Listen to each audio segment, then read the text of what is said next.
ప్రజలకు పణం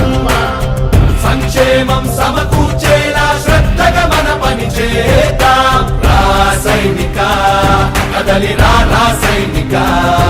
జనసేనానితో అడుగు వేద్దాం మనమిక